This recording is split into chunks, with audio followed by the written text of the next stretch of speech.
যারা ৭১-কে ভুলে যেতে চায় বা ভুলিয়ে দিতে চায় তারা কখনো বাংলাদেশে বিশ্বাস করে না। অ্যাডভোকেট আবু-হেনা রাজ্জাককে আপনাকে দিয়ে আলোচনাটা শুরু করি।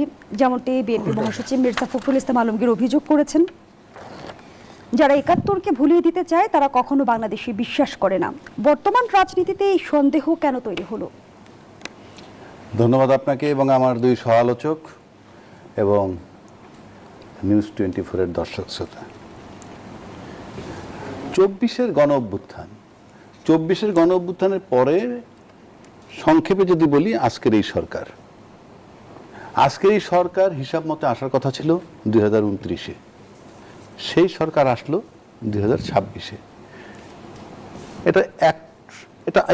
এই নির্বাচন শুধুই মানে জুলাইয়ের অভ্যুত্থানের কারণে এটা পাইছেন, আর কোনো কারণ নাই, আর কোনো যুক্তি নেই এখানে। এখন যদি বলা হয় তাহলে কি ২৪-৭১ সমকক্ষ? আমি কি আমার যেটা প্রশ্ন করছেন সেটা উত্তর দিই। এখন যদি কেউ বলে যে ২৪-কে যদি আমরা হাইলাইট করি তাহলে ৭১ কবর হয়ে যায়, ৭১ ঢাকা পড়ে যায়, তাহলে জুলাইয়ের কৃতিত্ব তাদের নেওয়া উচিত না? তো বিএনপি তো বলছে যে জুলাই তারা করেছে, এবং এমনও বলছে যে আমরা যদি নির্বাচনে না যেতাম তাহলে হয়তো জুলাই হতো না। তাহলে জুলাই আপনারা করলেন কেন? আমি কৃতিত্বের প্রশ্নে বলছি। আমরা আনুষ্ঠানিকভাবে দেখেছি যে জুলাইয়ের দায়িত্ব বা জুলাইয়ের কৃতিত্ব তারা নিচ্ছেন। পাশাপাশি জুলাই যখন চলমান তখন তাদের দায়িত্বশীল ব্যক্তিরা বলছেন আমরা এর ভিতরে নাই। দুটো কথাই কিন্তু আছে। তাহলে আপনারা জুলাই করলেন কেন? ২৯ পর্যন্ত অপেক্ষা করতেন। ৫ মাস পরে শাহাবুদ্দিন কি বা বিদায় দেওয়া লাগলো কেন? আপনি কবর দেন কিভাবে একটা ইতিহাস? আজকে নাসির ভাই একটা বয়স পার হয়ে আসছে, আজিজ ভাই একটা বয়স পার হয়ে আসছে, আমি একটা বয়স পার হয়ে আসছি। আপনি বলেন তো কে কার ইতিহাস ভুলছেন? কি আলাপ এগুলো? আমি আবারও বলছি, ৭১ আমরা ভূখণ্ড পেয়েছি, এটা কোনো দলের নয়। দল যদি কি আইনেও থাকে, এটা রাষ্ট্রের জন্য অর্জন করছে। তো রাষ্ট্রের জন্য যখন আপনি অর্জন করছেন তখন আপনি থাকলেও রাষ্ট্রের, না থাকলেও রাষ্ট্রের। কিন্তু স্বাধীনতার ৫৩-৫৪ বছর পর এই ভূখণ্ড যখন স্বাধীন হওয়ার পর থেকে একটা পরিবার বা একটা দল দখল করে রাখছে একচ্ছত্রভাবে। বড় বড় আর্মি অফিসার আয়না ঘরে ছিল, নির্বিকার বাকি আর্মি অফিসাররা ক্যান্টনমেন্টে বসে তাকায় তাকায় দেখছিল, যেটা স্টাবলিশ করে দেশের সার্বভৌমত্ব ছিল না। কারণ যুদ্ধবিহীন অবস্থায় যদি ৫৭ জন অফিসার মারা যায়, আমার চেয়ে নাসির ভাই ভালো বলবেন, আর অন্য অফিসাররা যখন তাকায় তাকায় দেখে, তখন বুঝতে হবে যে আপনার সার্বভৌমত্ব ছিল না। সেই সার্বভৌমত্ব ফেরত আনছে জুলাইয়ের ২৪-এ। কিন্তু জুলাইয়ের রাজনীতি কোনোভাবে ৭১-কে আড়াল করছে কিনা যারা বলে তাদের ভিতরে এগুলো একটা কালার। কারণ কি জানেন, এই ভূখণ্ড আপনি যেভাবে দখল করে রেখেছিলেন স্বাধীনতার পর একটা পরিবার, সেই ভূখণ্ডকে আমরা সেই দখল থেকে মুক্ত করেছি। ৭১-এর যুদ্ধে যে ভূখণ্ডটা পেয়েছি, সেই মুক্তিযুদ্ধের চেতনার নামে ওই পরিবারটা কাল কাল করে দখল করে রাখছে, সেখান থেকে তাদেরকে সরায় দেওয়া হয়েছে। আপনার সম্পত্তি যদি আপনি উদ্ধার করেন, তাতে কি হবে? আপনার ইতিহাস নষ্ট হয়ে যাবে। এই বাংলাদেশের সম্পত্তি একটা দল মুক্তিযুদ্ধের চেতনার নামে দখল করে রাখছিল, সেটাকে উদ্ধার করছে। এখন কেউ যদি বলে আড়াল হয়, আমার কাছে মনে হয় না ইট মেক্স এনি সেন্স, কোনো সেন্স তৈরি করে না। তাহলে জুলাইয়ের কৃতিত্ব আপনাদের নেওয়াই দরকার না। জুলাইয়ের ফসল কারা নিলেন? আজকে তারা বলতেছেন যে ঢাকা পড়ে যাবে। এখন এই জন্য কি আপনি এনসিপির উপরে নির্যাতন? এনসিপি ধ্বংস করে দিলেন, ছাত্র সমাজ ধ্বংস করে দিলেন, তাইলে কি হবে? কারা ধ্বংস করছে? না, আমি মনে করি ধ্বংস করে দিলাম আমরা সবাই মিলে, তাহলে কি হবে? ২৪-এর ইতিহাস থাকবে না। আরে ২৪ ইতিহাস না থাকলে তো আপনার তো নির্বাচনটাই হয় না। ২৪-টা শুধু এনসিপি কেন্দ্রিক? আমি তা বলছি না। আজকে তো মাঠের রাজনীতিতে যখন এনসিপি যায়, তাদেরকে তো পিটানো হয়। আমি একটা কথা বলি আপনাকে, সিম্পল। জুলাইয়ের কৃতিত্ব যদি এনসিপি কে দেয়, কারণ রাজনৈতিক দল যদি আপনি আনেন, তখন তারা ছিল ছাত্র জনতা বা ছাত্র আপামর জনতার সাথে একটা কেউ তো নেতৃত্ব দিতে হয়। আজকেও যেমন বাংলাদেশকে বিএনপি নেতৃত্ব দিচ্ছে, নেতৃত্ব ছাড়া তো কিছু চলে না। কিন্তু অ্যাডভোকেট আবু-হেনা রাজ্জাক, কি জুলাইয়ের কৃতিত্ব আর জুলাইকে কেন্দ্র করে রাজনীতি, এর মধ্যে নিশ্চয়ই পার্থক্য আছে? তো জুলাইকে কেন্দ্র করে রাজনীতি মানে বুঝলাম না। আপনি এখনো ৭১-কে কেন্দ্র করে যদি রাজনীতি করতে পারেন, আপনি এখনো 71-এর চেতনা নিয়ে বসে আছেন, এটা তো অপরাধ না, আপনি চেতনা লালন করবেন, ওটাই দোষ নাই। তো আমি নগদটা ভুলবো কেমনে? নগদটা তো এই জেনারেশনের কাছে ইতিহাস। 15 বছরে আওয়ামী লীগের 15 বছরে যে 4 কোটি ভোটার তৈরি হয়েছে, তাদের কাছে শুধু ইতিহাস 2024। আপনাদেরকে 71-এ কিভাবে নিবেন, আবার আপনি 54-তে কিভাবে নিবেন, 69-এ কিভাবে নিবেন? এটা তামাশা নাকি? হিস্ট্রি। যে লোক বাংলাদেশকে আদৌ বিশ্বাস করে না, তাকেও যদি আপনি লিখতে দেন এখন যে বাংলাদেশের ইতিহাসটা তুমি লেখো, বাংলাদেশ কিভাবে আসলো, তার সাধ্য আছে 71-কে বাদ দেওয়ার? বিষয়টা আওয়ামী লীগ চলে যাওয়ার পর 2024-এর পর বারবার এই কথাটা আসতেছে কেন? ডাজ ইট মিন যে আওয়ামী লীগ চলে গেলে দেশের মুক্তিযুদ্ধ চলে গেল, আওয়ামী লীগ চলে গেলে দেশের 71 চলে গেল? কারণটা কি? আপনি এই কথা এখন আনেন কেন? আপনার লাইফের চেঞ্জ আপনি দেখেন না, আপনার লাইফের চেঞ্জে দেখেন না। আপনার জীবনে কতবার জুতা মানে পরিবর্তন করছেন, কত কিছু পরিবর্তন করছেন। আপনার বাবার নাম ভুলে গেছেন, আপনার মায়ের নাম ভুলছেন, চেঞ্জ হয়েছে। এগুলো হলো কথার কথা। আপনি কি রাজনীতি করতেছেন? আপনি 3টা দল এখন পার্লামেন্টে আছে, 3টা দল প্রথম অধিবেশনে আলোপ করলো কি গুপ্ত সুপ্ত স্বাধীনতার পক্ষ শক্তি বিপক্ষ শক্তি। পৃথিবীর কোন দেশে এই আলোচনাটা হয়? স্বাধীনতার বিপক্ষ শক্তি তো রয়েছে, এটা তো আমাদের বাস্তবতা। সেটা কি আমরা অস্বীকার করতে পারবো? স্বাধীনতার বিপক্ষ শক্তি এটা কে? মানে আপনার সাথে মত না মিললেই আপনি বিচার করছেন না স্বাধীনতার বিপক্ষের শক্তির? যদি বিচার ইনকমপ্লিট করে থাকে, বিচার কি ইনকমপ্লিট হয় নাকি? ক্রিমিনাল অফেন্সের বিচার 2বার 5বার হয়। আপনি যে সেই বিচার করলেন তখন কি ইনকমপ্লিট ছিল? আপনি বলেন না ক্রিমিনাল অফেন্স এটা কি কয়বার করে? এখনো যদি আপনি মনে করেন যে মুক্তিযুদ্ধ বিরোধী লোক আছে, স্বাধীনতা বিরোধী লোক আছে, আপনি কেন অভিযোগ তৈরি করেন না? আপনার সমস্যাটা কোথায়? রাষ্ট্র বসে আছে কেন? আপনি যদি স্বাধীনতার বিপক্ষ শক্তি বলতেছেন, আপনি বিচার করতেছেন না কেন? বরং টক শোতে এসে বহু জাতদের লোক বলে কি স্বাধীনতার বিপক্ষ শক্তি এসে ক্ষমা চাক জাতির কাছে। সবার বিচার কি নিশ্চিত করা সম্ভব হয়েছে? আমার কথাটা আপনি শেষ করতে দেন। এখনো টক শোতে এসে কি বলে আপনারা জাতির কাছে ক্ষমা চান? এটা কি তামাশা নাকি? আপনি এত লোক হত্যা করছেন, এত মা বোনের ইজ্জত নিছেন, আপনি কে যে অথরিটি দিয়ে দেন আইসে যে আপনারা ক্ষমা চান, জাতির কাছে ক্ষমা করে? কেন? কারণটা কি? আপনি বিচার করবেন, বলে না টকশোতে এসে তাদেরকে মাপ চাইতে হবে, মাপ চাইলে মাপ। আপনি 2 লক্ষ মা বোনের ধর্ষণ হয়েছে, 30 লক্ষ শহীদ হয়েছে, কেন বাংলাদেশ বিচার করতে পারে না? 53 বছর যাবত, আজকে 55 বছর যাবত একদল 15 বছর স্বাধীনতার পক্ষের শক্তি হিসাবে এটাকে ক্যাশ করে বিদায় নিছে। আজকে যারা ক্ষমতা আছে তারাও স্বাধীনতার পক্ষের শক্তি। আপনার 2 দফায় রাফলি 15-5-20 আর 10-30 বছর ক্ষমতায় ছিলেন, আপনারা বিচার করতে পারেন নাই। Get lost. এই কমপ্লেইনটা কি আপনাদের জেনুইন কমপ্লেইন না পলিটিক্যাল কমপ্লেইন?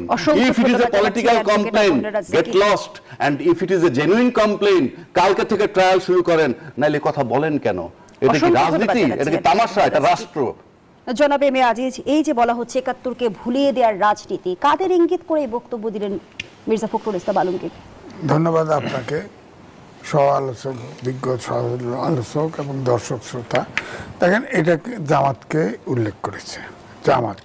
জামাত এখন সক্রিয়, রাজনীতিতে সক্রিয়, এবং তারা তো বলে 71-এর প্রজন্ম নিকৃষ্ট প্রজন্ম। তখন তো প্রশ্ন আসে, এবং তারা স্বাধীনতা যুদ্ধ মানে না। তারা বলে এটা পাকিস্তান ভাগ করে দিয়েছে, ভারত এটাকে স্বাধীন করে দিয়েছে। আপনি বলেন তো দেখি, 25শে মার্চ যখন ক্র্যাকডাউন হলো, 2 তারিখ পর্যন্ত কে যুদ্ধ করেছে? 3 তারিখে যখন পাকিস্তানি হানাদার বাহিনী যখন ভারতে আক্রমণ করলো, তখন 3 তারিখ থেকে মুক্তিযোদ্ধাদের সাথে ভারতের যুক্ত হলো। তারপর হলো তাকে বলা হয় মিত্র বাহিনী বলা হয়। তো আপনার 2 তারিখ পর্যন্ত কে যুদ্ধ করেছে? মুক্তিযোদ্ধা। এখন এই মুক্তিযুদ্ধে 71-এ রাজাকে বললো বাংলাদেশে ভূখণ্ড পেয়েছে, এটা তো স্বীকার করে না জামাত। মনে করে এটা ভারতের একটা অঙ্গর এক্সটেনশন হয়েছে। আর 71 হলে প্রজন্ম হলো নিকৃষ্ট প্রজন্ম। তখন বলে, তখন তো আমাকে বলতেই হবে যে জামাত পাকিস্তানের সহযোগী সদস্য ছিল। তারা রাষ্ট্রীয়ভাবে আপনার তাদের রাজনৈতিক সিদ্ধান্ত নিয়ে আপনার পাকিস্তান হানাদার বাহিনীকে সহযোগিতা করেছে। তখন 3টে দল সহযোগিতা করেছে, একটা জামাত, একটা হলো নিজামে ইসলাম, আর একটা মুসলিম লীগ খয়রুদ্দিন। তখন অবশ্য জামাত দুর্বল ছিল ঠিক, তখন তো ওই প্রাদেশিক সরকারে জামাতের মন্ত্রীও ছিল, তারা সিদ্ধান্ত নিয়ে যেটা বলেছে যে পাকিস্তান 71, আমি বলি আর কি, 71 যে দেখে নাই, যার বাপ দেখে নাই, যার দাদা দেখে নাই, তার নির্মমতা বুঝবে না, নির্মমতা বুঝবে না। আমার কথা হচ্ছে, সেদিন প্রশ্ন করে যে ওসমানী কেন ছিল না? আরে ওসমানী নিজে বলছে যে ওখানে যদি ভারতের সেনাপ্রধান থাকতো আমি থাকতাম। হ্যাঁ, ওখানে তো আসছে মিত্র বাহিনীর ফোর্স আসছে, এই জন্য সে আসে নাই, সে স্টেটমেন্ট আছে। সেখানে তো আমাদের উপপ্রধান উপসেনাপতি মুক্তিযুদ্ধের ছিল, এয়ার ভাইস মার্শাল, কি নাম ভুলে গেছি, এয়ার ভাইস মার্শাল ছিলেন খন্দকার ছিলেন। তো সেখানে তো বলা হয়েছে যে সারেন্ডারিং ডকুমেন্ট, যে ডকুমেন্ট আমার কাছে আছে, অরিজিনাল ডকুমেন্ট আমার কাছে আছে, অক্সিলারি ফোর্স সহ পাকিস্তানি হানাদার বাহিনী সারেন্ডার করেছে। অক্সিলারি ফোর্স মানে আমরা বলি রাজাকার, রাজাকার তো অক্সিলারি ফোর্স না, রাজাকার গরিব দুঃখী মানুষ, বেতনভুক্ত কর্মচারী ছিল। অক্সিলারি ফোর্স হলো হানাদার, আল-শামস, পিস কমিটি ইত্যাদি ইত্যাদি, যারা বেতন ছাড়া বাই ডিসিশন, পলিটিক্যাল কারণে যারা পাকিস্তান হানাদার বাহিনীকে সাহায্য করেছে, তারা হচ্ছে অক্সিলারি। বিচার হলে কি দায় মুক্তি মিলে না? গণ অভ্যুত্থানে করা অনেকেই ক্ষমা, আমি বরাবর বলছি না, গণহত্যার কোনো ক্ষমা হয় না, গণহত্যার কোনো ক্ষমা হয় না। সেটাই তো বিচার করেন, বিচার হবে, হবে বিচার হবে। এখন বিচার হবে না কেন? সময় গড়ালে ইতিহাস ম্লান হয় কি? না, ইতিহাস কখনো ম্লান হয় না। ইতিহাস ইতিহাসই থাকবে। ইতিহাস, বাংলাদেশ আছে, বাংলাদেশের ভূখণ্ড আছে, ইতিহাস থাকবে, ইতিহাস থাকবে। এখন কেউ যদি, এখন সমস্যাটা ওই জায়গায় বাড়ছে, যখন 71-এর প্রজন্ম নিকৃষ্ট প্রজন্ম বলেন, তখন 71-এর প্রজন্ম ঠিকই জেগে ওঠে। কারণ আমি তো বললাম যে 25শে মার্চ থেকে 2 ডিসেম্বর পর্যন্ত তখন তো পাকিস্তান ভারতীয় যুদ্ধ করে নাই, যুদ্ধ করেছে পাকিস্তান। যখন 3 তারিখে আক্রমণ করলো, তখন এটাকে ভারত বলতে চায় যে এটা ভারত পাকিস্তান যুদ্ধ, তারা ওইভাবে চিন্তা করে। কিন্তু আমাদের বাংলাদেশের নাগরিক কেন এটা বলবে? কেন বলবে? আপনি পাকিস্তানের, বাংলাদেশের ভাত খাচ্ছেন, বাংলাদেশে আছেন, বাংলাদেশ মানবেন না? যান পাকিস্তানে, যান, সমস্যা কি? পাকিস্তানে যান, পাকিস্তান পছন্দ হলে পাকিস্তানে যান। আমরা ভুল করছি, সমস্যা কি? বাংলাদেশ পাইছি, এই বাংলাদেশ গরিব দরিদ্র যাই থাকুক এখানেই থাকবো। আপনার পাকিস্তান ভালো লাগে, পাকিস্তানে চলে যান, সমস্যা নাই, বিচার নিয়ে চলে যান। এখন দুর্ভাগ্য জাতি দেখেন, পাকিস্তান আর ভারত, বাংলাদেশ যদি হকি খেলা দেন, ক্রিকেট খেলা দেন, বাংলাদেশ ভারতের ইয়ে পাবেন, সমর্থক পাবেন। আবার পাকিস্তানের সাথে খেলা দেন, পাকিস্তানের সমর্থক পাবেন। অর্থাৎ এই 54 বছরে জাতি গঠন করতে পারিনি আমরা। এটা রাজনীতিবিদদের জন্য হয় নাই, যেটা রাজ্জাকি ভাই বললো। হ্যাঁ, মুক্তিযুদ্ধের চেতনা বিক্রি খাওয়ার পরেই তো রাজাকাররা মাথা ছাড়া দিয়ে উঠছে। ওরা যদি ওই মুক্তিযোদ্ধার চেতনা যদি আওয়ামী লীগের শেখ মুজিব থেকে শুরু করে যদি হাসিনা পর্যন্ত বিক্রি না করতো, দেশটা যদি সঠিক রাস্তায় চলতো, তাহলে তো এই দক্ষিণপন্থীর উত্থান ঘটে না, এই প্রশ্ন আসে না। বাংলাদেশের স্বাধীনতা সার্বভৌমত্ব নিয়ে কটাক্ষ করা হয় না। এবং অ্যাডভোকেট আবু রাজাকে যে প্রশ্নটি তুলেছে যে 71-কে ভুলিয়ে দেওয়ার রাজনীতির অভিযোগ কি পলিটিক্যাল কারণে করা হচ্ছে কিনা? পলিটিক্যাল কারণে হচ্ছে কিনা পলিটিশিয়ান জানে। অনেক সূচকে দেশ আগাচ্ছে, পলিটিক্যাল সূচক পিছাচ্ছে, পলিটিশিয়ান জানে। আমি আমার কথা বলবো, আমি নিজে মুক্তিযোদ্ধা ছিলাম, আমি বলতেছি যে মুক্তিযুদ্ধের উপরে কেউ কটাক্ষ করলে আমার কাছে মনে হয় আবার আমি অস্ত্র ধরি। সেদিন দেখে নাই তো, 14 পুরুষ দেখে নাই মুক্তিযুদ্ধে কিভাবে বিড়ম্বনা হয়েছে, কত লোক হত্যা করছে, ধরে ধরে নিছে। আরে রাজাকারের মেয়েরা এটা তাদেরকেও ধরে নিছে পছন্দ হইলে, এটা দেখে নাই? ওরা এখন ভুলে গেছে। পিস কমিটি, শান্তি কমিটি, আল-শামস, আল-বদর যারা ছিল, তাদের মেয়েদেরকেও ধরে নিছে। যুদ্ধের ভয়াবহতা অথবা নির্মমতা হয়তো আমরা এই প্রজন্ম চিন্তাও করতে পারবো না, কল্পনাও আনতে পারবো না। আমি বক্তব্য হচ্ছে 24-এ 5ই আগস্টে আন্দোলন হয়েছে, অস্বীকার করি না। অনেক ছাত্র জনতা জীবন দিয়েছে, অস্বীকার করি না। এটাও একটা ফ্যাসিবাদের কিন্তু 71 আর 24-কে এক কাতারে দাঁড় করিয়ে কারা সুবিধাভোগী হতে চাইছে? শোনেন, এই রাজ্জাকি ভাইয়ের বয়স, আমার বয়স, ওনার বয়স যা, এই 24 হলো এই শিশু। 24 আর 71-এর তুলনা যে করে, তাকে সোজা বুক করে পাকিস্তানে পাঠায় দেওয়া। সোজা বুক করে পাঠায়। তার বাংলাদেশে থাকার কোনো অধিকারই নাই। আপনি বলেন যে জুলাই অস্বীকার করছে কি? বিএনপি বলছে, উনি তো অ্যাডভোকেট, বিএনপি বলছে, আগে বলছে যে তারা যেটা স্বাক্ষর করেছে সেটা অটপ নসর রিসেন্ট সহ তারা সেটা বাস্তবায়ন করবে, ওটা বাদ দিয়ে। এখন তো বলতেছে যে জুলাই সনদ তারা অক্ষরে অক্ষরে বাস্তবায়ন করবে। তার জন্যে হাইকোর্টে একটা রায় দিছিল, তখন রায়ের বিরুদ্ধে আপিল হয়েছে, তখন কয় যে রায় বিরুদ্ধে আপিল করছে, এটা মানে জুলাই সনদের বিরুদ্ধে। এখন তো সুপ্রিম কোর্ট রায় দিছে, সুপ্রিম কোর্ট 7 ক খ বাতিল করে দিছে, নীতি আদর্শ এবং জুলাই চার্টার সব সংসদের কাছে দিছে বিচার। এখন সংসদে বসেন, কমিটি বসেন, বসে দেখেন যদি বিএনপি সংস্কারে বাধা দেয়, হ্যাঁ, তাহলে অবশ্যই আমরা তার পক্ষে বলবো। আপনার কমিটি, আমি অপোজিশন লিডারকে বলতে শুনলাম, হ্যাঁ কমিটি করেন, 50-50 রাখেন, সমান সমান। কেন রাখবে? কেন রাখবে? সংসদে একজনের 2/3 মেজরিটি, কমিটি করছে 12 জনের, 7-5-12। আপনি 5 জন যান, 5 জন যা আর্গু করেন, যদি না মানে সেটা এসে মাঠে বলেন, আমরা আপনার পক্ষে বলবো। অসংখ্য ধন্যবাদ জানাচ্ছি জনাব এ বি আজিজ, ধন্যবাদ জানাচ্ছি ডক্টর নাসিরউদ্দিন আহমদ। ইতিহাস প্রশ্নে আমাদের রাজনৈতিক দলগুলো কি দ্বৈত মানদণ্ড অনুসরণ করছে? ধন্যবাদ আপনাকে সহ আলোচক এবং শুধু দর্শকদের অনেক শুভেচ্ছা।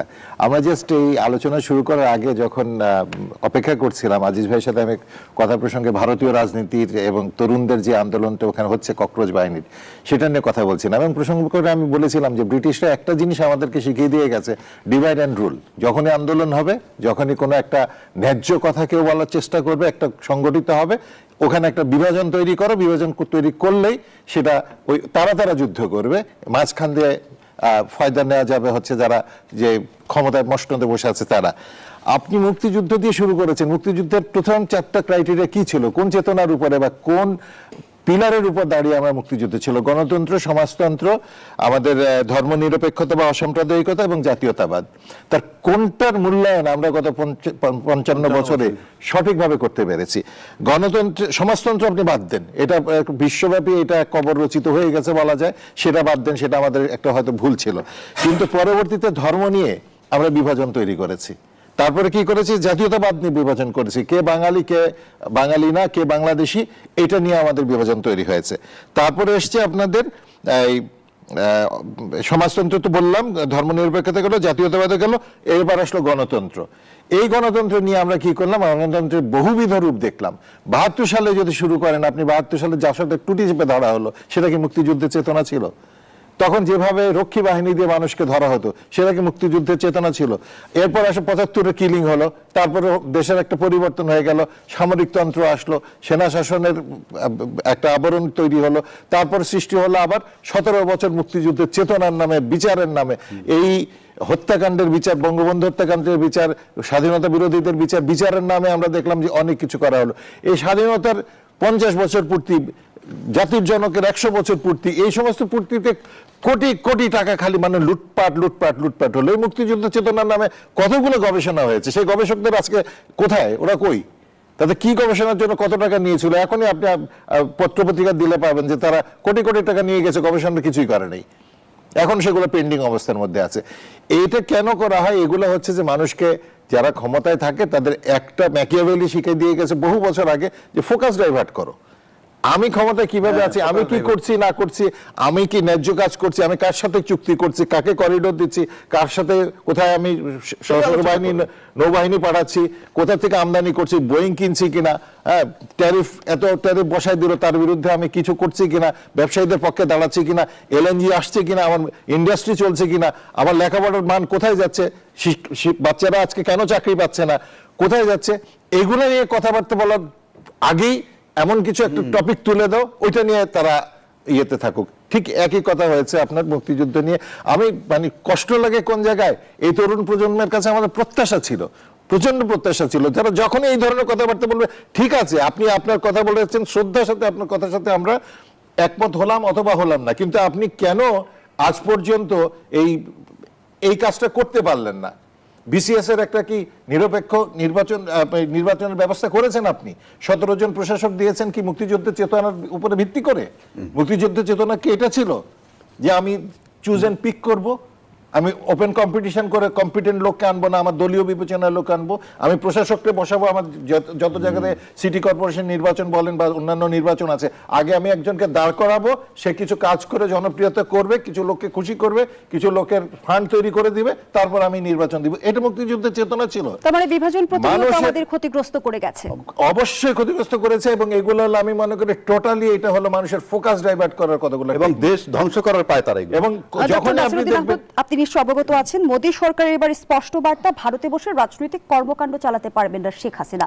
জানতে চাই, এতদিন পরে বোধের উদয় হলো নাকি এই বার্তার পেছনেও কোনো রহস্য লুকিয়ে আছে? প্রশ্নটি রাখছি, বিরতির সময় হয়েছে, বিরতি নিয়ে ফিরছি। দর্শক, গণতন্ত্রের এই পর্যায়ে একটা বিরতি নিচ্ছি, সাথেই থাকুন। ফিরে এলাম, দেখছেন নিউজ 24 এর নিয়মিত আয়োজন গণতন্ত্র। নিবেদন করছে আড়াইসির স্টিল। আমরা আবারও ফিরছি আলোচনায়। ডক্টর নাসিরউদ্দিন আহমদ, যে প্রশ্নটি রেখে বিরতিতে গিয়েছিলাম, এবার মোদী সরকারের স্পষ্ট বার্তা, ভারতে বসে রাজনৈতিক কর্মকাণ্ড চালাতে পারবেন না শেখ হাসিনা। বোধের উদয় হলো নাকি এই বার্তার পেছনে অন্য কোনো রহস্য লুকিয়ে আছে? এটা একটু প্রেক্ষাপটটা যদি বলি, যে ভারতের সংসদেও কিন্তু এই প্রশ্নটা এসছে যে শেখ হাসিনা কোন অধিকারে এখানে আছেন এবং তার স্ট্যাটাসটা কি। এবং বিশেষত পশ্চিমবঙ্গে যখন বিজেপি জয়লাভ করলো এবং মমতা ব্যানার্জি হেরে গেলেন, তখন এই প্রসঙ্গটা খুব জোরে সোরে এসছিল এখানে। এখন যে কথার ইদানিং সেই বর্তমান প্রেক্ষাপট যেটা, যে পার্লামেন্টে আলোচনার প্রেক্ষিতে সরকারিভাবে যে বক্তব্যটা এসছে, তখন স্বাভাবিকভাবে প্রশ্ন আসে যে এটা কি এখনকার স্ট্যান্ড? কিছুদিন আগেও তো উনি রাজনৈতিক কর্মকাণ্ড ঘোষণা দিয়েছেন, এমনকি উনি প্রকাশ্যে ঘোষণা দিয়েছেন, রয়টার্সকে একটা সাক্ষাৎকার দিয়েছেন যে আমি ডিসেম্বরে দেশে ফিরবো। তারপরে এর আগে আমি বর্ডারের কাছাকাছি আছি, টুপ করে ঢুকে যাব। এই ধরনের বক্তব্যগুলো তো উনি দিয়েছেন। তাহলে তখন কি উনি এগুলো রাজনৈতিক কর্মকাণ্ড করেন নাই? তার নেতাদেরকে উদ্বুদ্ধ করেন নাই? একটাকেও ছাড়া হবে না, দেখে দেখে সবগুলাকে বিচার করা হবে, এগুলো কি উনি বলেন নাই? তার কর্মীদেরকে উজ্জীবিত করার জন্য বিভিন্ন বার্তা দেন নাই? এখনো তো আমরা শুনি যে উনি অমুক জায়গাতে অমুকের সাথে ফোনে কথা বলছেন, অমুক জায়গাতে উনি বার্তা দিচ্ছেন, এই ধরনের কথা। এগুলো তো সবকিছু হয়ে আসছে। তো তখন উনি কি এগুলা রাজনৈতিক কর্মকাণ্ড তাহলে কিভাবে করলেন? একটা সিম্পল প্রশ্নের উত্তর, রয়টার্সকে একজন মানুষ যিনি এখন ওখানে আশ্রয়ে আছেন, তিনি যে সাক্ষাৎকারটা দিলেন, সেটা কি ভারত সরকারের অনুমতি নিয়ে দিয়েছিলেন? রয়টার্স অনুমতি পেয়েছিল তাকে সাক্ষাৎকার নেওয়ার, নাকি উনি ভারতকে জিজ্ঞেস করেছিলেন যে আমি রয়টার্সকে সাক্ষাৎ দিতে পারবো কি পারবো না? সুতরাং এইগুলো হচ্ছে সব তাদের ভিতরে অ্যারেঞ্জমেন্ট, ফ্রেন্ডলি ম্যাচ হচ্ছে, যখন যেটা বলে যাকে থামানো যায়। এই সমস্ত রাজনৈতিক প্রেক্ষাপটগুলো আমাদেরকে বহুত বিরক্ত করে। এগুলো আমাদের জন্য আসলে এখন ফোকাস হওয়া উচিত না। একজন শেখ হাসিনা এখানে ছিলেন, তার বিচার হয়েছে, দরকার হলে আরো বিচার হবে, উনি আইনগতভাবে যত সুযোগ সুবিধা দাবিদার সেটা করতে উপভোগ করতে পারবেন, এটাই আমাদের কাছে প্রত্যাশিত। কিন্তু যেটা আমাদের খারাপ উদাহরণ আছে, সেটা হচ্ছে যে দেখেন, বাংলাদেশে আমি অনেকগুলো টকশোতে বলেছি, আবারও বলছি, কোনো রাজনৈতিক নেতার শেষ পরিণতি ভালো হয়নি। আমরা যদি প্রথম রাষ্ট্রপতি, প্রথম অস্থায়ী সরকারে যে তাজউদ্দিন সাহেব ছিলেন এবং সৈয়দ নজরুল ইসলাম সাহেব ছিলেন, 4 নেতা, all killed. Sheikh Mujib killed, Zia Rahman killed, Ershad jailed, Khaleda Zia jailed, তারপর মঈনুদ্দিন ফখরুদ্দিন দেশ থেকে চলে গেছে, তারপরে শেখ হাসিনা পালিয়ে গেছে। আরোই কিন্তু পরিণতিটা শেষ হয় না, 1 নম্বর। আর 2 নম্বর হচ্ছে শেখ হাসিনা জেলে রাখবেন আপনি, জেল কি নিরাপদ? এই আজকে তরুণ সমাজের ভিতর থেকে আন্দোলন যে আমি চুপ্পু এখানে কেন, ক্যান্টনমেন্টের ইট খুলে ফেলা হবে, পশুর নাম উচ্চারণ করে গালিগালাজ করা হয়েছে। সুতরাং আমাদের রাজনৈতিক কালচারটাকেই যখন আমরা এইভাবে বিতর্কিত করে ফেলেছি, তখন তো আমাদের বিদেশি শক্তি যারা আছে বা আমাদের যারা আছে, এগুলো তো কুটচাল চালবেই। তোমাদের নিজেদের ভিতরেই তো গন্ডগোল। সুতরাং তারা ইচ্ছা মতো তাদের বাউন্স বল করে যাচ্ছে এখানে, যাতে করে আমরা আঘাত পাই, ক্রিকেটের ভাষায়। জনাব এবি আজিজ, যেমনটি আসলে ভারত সরকার বলছে, ভারতের মাটি ব্যবহার করে অন্য কোনো দেশের বিরুদ্ধে রাজনৈতিক কার্যক্রম পরিচালনা করতে দেয়া হবে না। তাহলে ভার্চুয়াল বৈঠক, বিবৃতি, সাক্ষাৎকার, এগুলোকে রাজনৈতিক কর্মকাণ্ডের বাইরে? আরো একটি বিষয় যদি স্মরণ করিয়ে দেয়, অন্তর্বর্তী সরকারের তরফ থেকে কিন্তু সেই সময়ে কিন্তু ভারত সরকারের কাছে অনুরোধ করা হয়েছিল যে ভারতে বসে শেখ হাসিনা যেন কোনো বক্তব্য দিতে না পারে, কিন্তু সেই অনুরোধ তখন রাখা হয়নি। অন্তর্বর্তীকালীন সরকারের সময়ই ভারতের সাথে যে সম্পর্কের টানাপোড়েন সেটা সৃষ্টি হয়েছে। কারণ তারা 7 সিস্টার ভেঙে দেওয়া, অমক দেওয়া, হিমালয় থেকে সব বাংলাদেশের অঞ্চল, এইসব কথা বলে বলে ভারতের সাথে সম্পর্ক একদম খারাপ করে দিয়েছিল। আমার কাছে এখন মনে হচ্ছে, আমি যেটা আগে বলেছি, এই যে শেখ হাসিনা যে আপনার ইন্টারভিউগুলো দিল অ্যাজ এ সাংবাদিক, আপনি কোনো রিপোর্টার দেখেছেন? কোনো ভয়েস দেখেছেন শেখ হাসিনার? কোনো শেখ হাসিনার কোনো আত্মীয় স্বজন, বোন, ছেলে, মেয়ে বা রাজনৈতিক তাদের নেতা তাদের সাথে দেখেছেন? দেখেন নাই।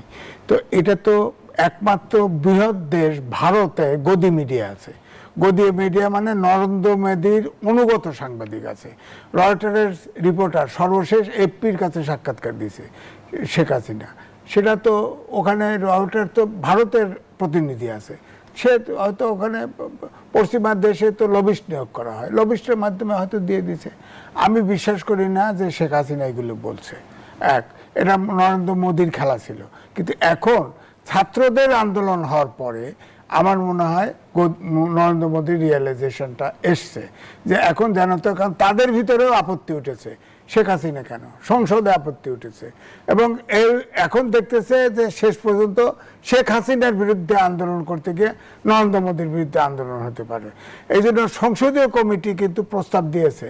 আগে দি হিন্দুতে কিন্তু নিউজ আসছিল যে এই যে পুশ ইন পুশ ব্যাক করা বাদ দিয়ে যে বাংলাদেশের সাথে যেসব বিষয়ে ধরেন পানি, বাণিজ্য বৈষম্য বা যেসব আছে এগুলো সমাধান করা উচিত, তাহলে সম্ভব করা।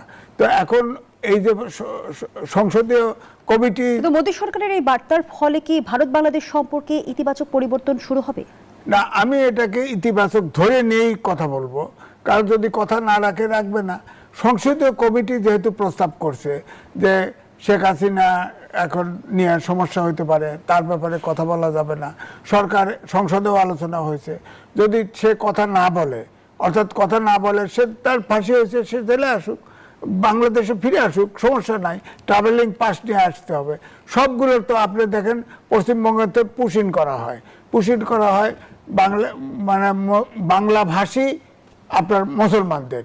আপনি বলেন তো দেখি 1000 কাছাকাছি আপনার আওয়ামী লীগের নেতা কর্মী আছে, ওরা মুসলিম বাংলাভাষী না? একটা পুশিন হয়েছে? একটা হয়েছে? হয় নাই তো। সুতরাং এটা মতলবী। সুতরাং আমার কথা হচ্ছে যে যদি ভারতের ভিতরে রিয়েলাইজেশন আসে, ভারত আমাদের প্রতিবেশী দেশ, ধাক্কা তো সরাই দিতে পারবো না। ভারতের 28টা অঞ্চল আছে, প্রদেশ আছে, আর 8টা কেন্দ্রীয় শাসিত অঞ্চল। বরাবর ছোটবেলার থেকে দেখে আসছি যে সরকার টু সরকার সম্পর্ক রেখে তারা লেমদুপ দর্জি বানাতে চায়, তারা বাংলাদেশকে কেন্দ্রীয় শাসিত অঞ্চল বানাতে চায়, এরকম একটা অ্যাটিটিউড তাদের। সুতরাং তারা যদি এখন আমাদের যেসব ন্যায্য দাবি এগুলো যদি পূরণ করে, যেমন বলছে ওই স্ট্যান্ডিং কমিটি বলছে তিস্তা চুক্তি, গঙ্গা চুক্তি করো, বলছে তো শেখ হাসিনাকে প্রত্যাপন করো, বাংলাদেশের সাথে এটা করো, এগুলো খুব বলছে তো, প্রস্তাব দিয়েছে। তো এগুলো যদি শেখ হাসিনাকে তো প্রত্যাপন চুক্তি ইয়েতে আমরা জেলখানার থেকে অনুপ চেটিয়াকে দিছি, জেএমবির লোকজন নিয়ে আসছি, হয়েছে তো এই প্রত্যাপন চুক্তি অনুযায়ী, ভারত বাংলাদেশ চুক্তি অনুযায়ী। এখন হবে না কেন? অ্যাডভোকেট আবু হেনা রাজাকি, শেখ হাসিনা প্রশ্নে ভারতের অবস্থান কি দ্বৈত অবস্থান, কিভাবে মূল্যায়ন করবেন? আসলে দ্বৈত অবস্থান বলুকে শোনেন, political development time to time হইতে থাকে। আপনি পলিটিক্সে তো স্থির কোনো জায়গা নাই যেটা ফিক্সড, রিজিড। আমরা রিজিড ছিলাম, আমরা মুক্তিযুদ্ধের চেতনার নামে রিজিড ছিলাম। ওই যে বৈষম্য টৈষম্য যা কিছু করা সবই চলমান ছিল, লোকজন হত্যা করা ছিল, আয়নাগর ছিল, সবই এগুলো হলো রিজিড থাকা। এখন প্রশ্ন হচ্ছে যে, যেমন ধরেন আজকে তারেক রহমান সাহেবকে, আমাদের প্রধানমন্ত্রীকে ভারত সফরের জন্য আমন্ত্রণ জানাচ্ছে, মানে ভারতে যাওয়াটা এখন সিম্বলিকও যদি হয় তাও জরুরি হয়ে পড়ছে ভারতের জন্যে। এখন আসেন নির্বাচনের আগের তারেক রহমান সাহেব আর নির্বাচনের পরের তারেক রহমান সাহেব, আমার কাছে মনে হয় না একটু পার্থক্য হয়েছে। অর্থাৎ নির্বাচনের আগে উনি যখন এখানে আসছেন, আসার পর আমরা যে বিষয়টা দেখছি, দেখার পর যেটা অনুমান করছি, নির্বাচনের পর আমরা অনুমানটা বোধহয় মেলে নাই অনেক জায়গায়। যেমন ধরেন 16 বছরের যে স্তূপ, 16 বছরের প্রশাসন, 16 বছরের মিডিয়া, 16 বছরের বিজনেস অলিগার্ক, যারা এমনও বলছে দরকার হলে 3 মাস ব্যবসা করব না, জাদ্রেল গ্রুপের এমডিরা বলেছে, সেই এমডি ইউনুসের কাছ থেকে ধর্ণা দিছে, সেই এমডিরা জামাতারামের কাছে ধর্ণা দেয়, সেই এই কর্পোরেটের লোকেরা আজকে তারেক রহমান সাহেবের কাছে দেয়। কোনো ক্যারেক্টার নাই।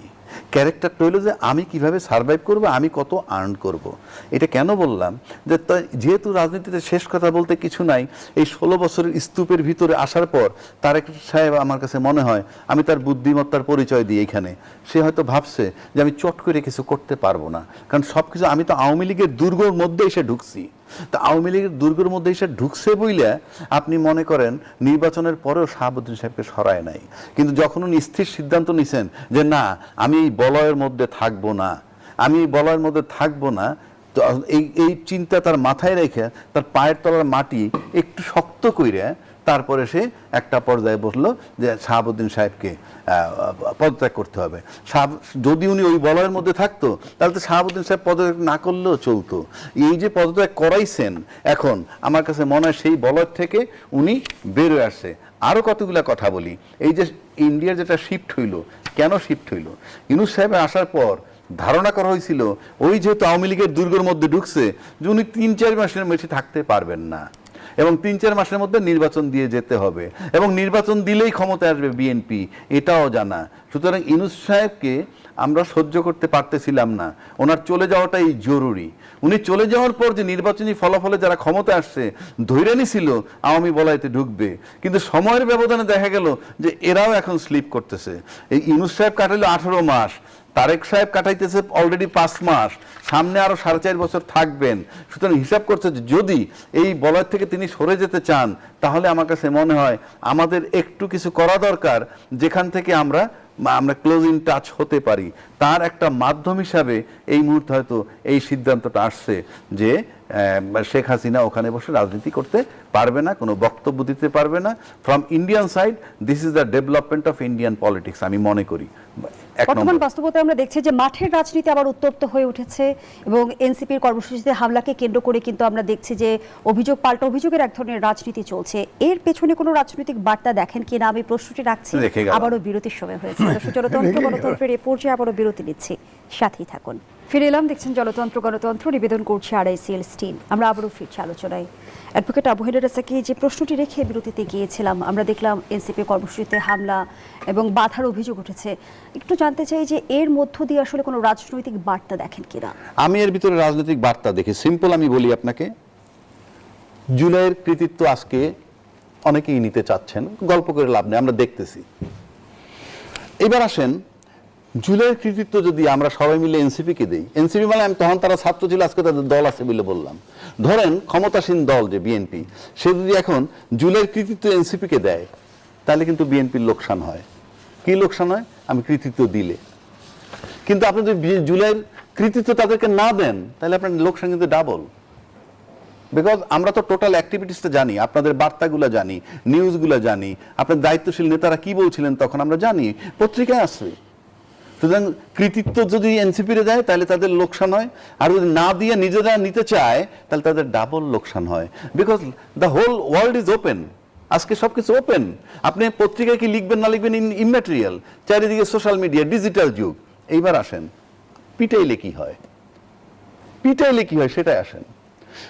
পিটাইলেও কিন্তু এনসিপির লাভ হয়। কেন জানেন?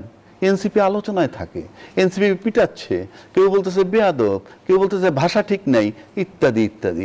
বিগত 16 বছর আওয়ামী লীগ কিন্তু বিএনপিকে টর্চার করেই মাঠে জিয়াইয়া রাখছে। যদি কোনো শব্দ ব্যয় না করতো বিএনপিকে জিয়াইয়া রাখতে পারতো না। তাহলে এনসিপি নেতাকর্মীরা কেউ কেউ কি আসলে আলোচনায় থাকতেই উস্কানিমূলক বক্তব্য দিচ্ছে? উস্কানিমূলক বক্তব্যের বিষয়, সে তো রাজনৈতিক বক্তব্য দিচ্ছে। যদি এটা আপনার কাছে উস্কানিমূলক হয়, এটা যদি কোনো আইনের ব্যত্যয় ঘটায়, কোনো আইন বিরোধী বইলে থাকে, go for action in accordance with law, there is law.